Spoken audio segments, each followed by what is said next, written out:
afternoon, and it's a real honor and privilege to be speaking with you here today. Several years ago, my father told me about a German ship sunk at the end of World War II. And he didn't know much about it other than its name, and that it was incredibly devastating. And so I decided to look that up.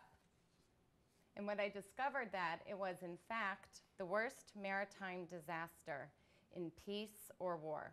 More than 9,000 people died on January 30th, 1945, when a Soviet submarine, the S-13, attacked the Wilhelm Gustloff, which was a former cruise liner turned escape ship. So to put that into context, that's about 6 times more than those who died when the Titanic sank after hitting an iceberg. During the initial research into this incident, I found that few people outside of the military took note of the sinking in the immediate aftermath. And as the years went on, it would gain a mention in certain histories of World War II, but there had been nothing that was exploring it in depth. And so because of that, little is known about the Wilhelm Gustloff. And initially, I could find no information and no explanation for the dearth of the knowledge. Why did so little exist? But that actually just piqued my curiosity even further. I wanted to know more about the sinking, and I wanted to know more about the people who were aboard the Gustloff that night. Because to me, the story of the Wilhelm Gustloff is not only the story of a ship sinking, it is the story of how people came to be aboard this ship. It's about what it was like to come of age in a part of Nazi Germany that until the early 1940s had remained in some ways isolated from what was happening closer to Berlin. Well, the first survivor that I found was a man by the name of Horst Voigt. Horst grew up in Elbing, East Prussia, and today he lives about 3 hours north of Toronto. He was a 10-year-old boy at the time of the sinking. And so I traveled to Canada to meet Horst, and the sinking naturally still haunts him. He thinks about it every day. Though the loss of life was massive, and as desperate as the conditions were that forced Horst to flee, stories like his have remained largely unknown.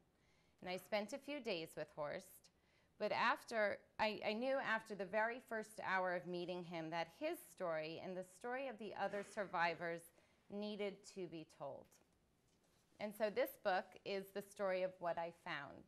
It's the result of interviews with survivors and times spent in the archives, including the National Archives in Washington, D.C. I was fortunate enough to spend time at the U.S. Holocaust Memorial Museum, as well as obtaining records from the Federal Archives in Germany. Well, in early 1945, the end of the war in Europe was in sight. The Americans and British were closing in from the west, and the Soviets were closing in on Berlin from the east. Many civilians and some soldiers chose to abandon these volatile areas of Europe by any means possible, especially for those civilians living in East Prussia at the time. They knew exactly what awaited them when the Soviets were approaching. They knew that the same acts of barbarism, the same massacres would happen to them as had happened to the Russians as the German army had advanced in its invasion of the Soviet Union in 1942. However, they were under orders. They were not permitted to leave until the very end of January 45. The Nazi government forbade anyone to leave, for to do so would have shown signs of defeatism and an acknowledgement that they were going to lose the war.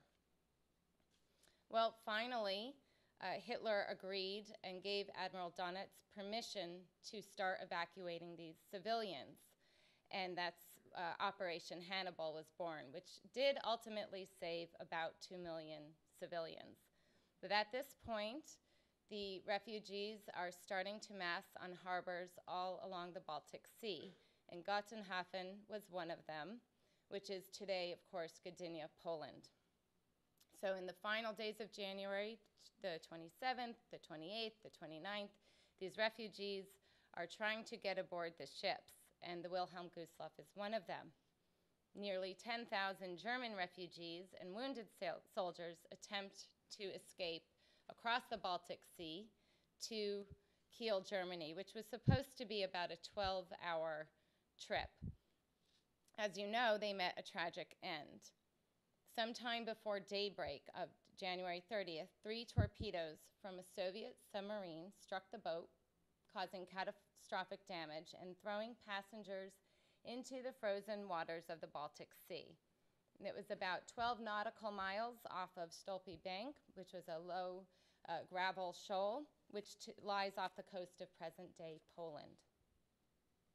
Those aboard the Gustloff included primarily women and children, elderly, and some men. But it also included members of the Kriegsmarine, or German Navy, and there were also wounded soldiers aboard the Gustloff. Because history is defined as much by what becomes part of the official record as by what is left unrecorded, few know this story.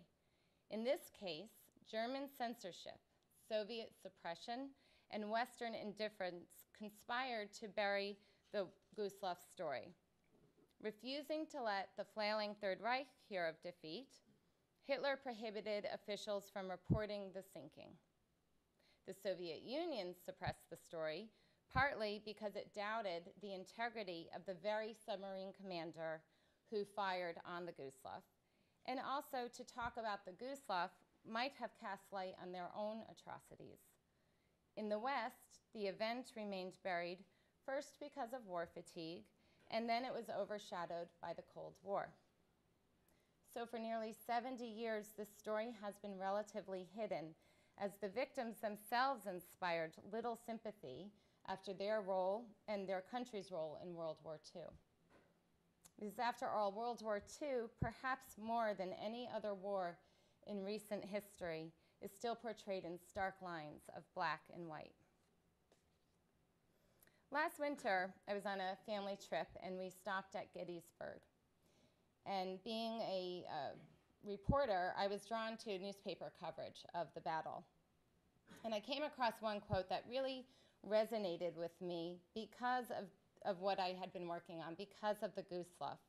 And the quote was, "Every name is a lightning stroke to some heart, and breaks like thunder over some house, and falls a long black shadow upon some hearthstone."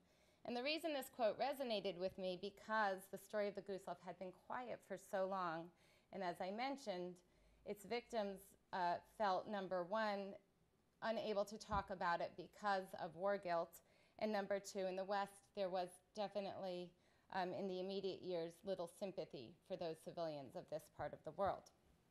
But to me, every name aboard the Gustloff that perished was a lightning stroke to some heart.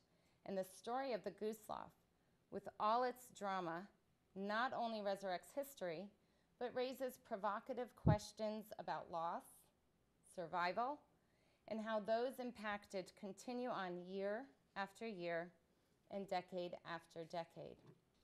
And so now I'd like to turn your attention to some slides that will tell you the story of the Gustloff and some of those survivors that I was fortunate enough to interview. So the Wilhelm Gustloff was launched on May 5th, 1937. It was just one day before the German passenger airship, the Hindenburg, crashed and burned at the Naval Air Station in Lakehurst, New Jersey. The Gustloff was a 25,484-ton ship, and it was 684 feet long. It was the pride and joy of Germany's KDF, or Strength Through Joy fleet. By way of comparison again, the Titanic was actually much larger at 46,000 tons and 882 feet long. Well, the Hindenburg, as you know, caught fire and was destroyed after it failed to dock with its mooring mast. And there were 97 people aboard the Hindenburg, and 36 died. When the S-13, the Soviet submarine, torpedoed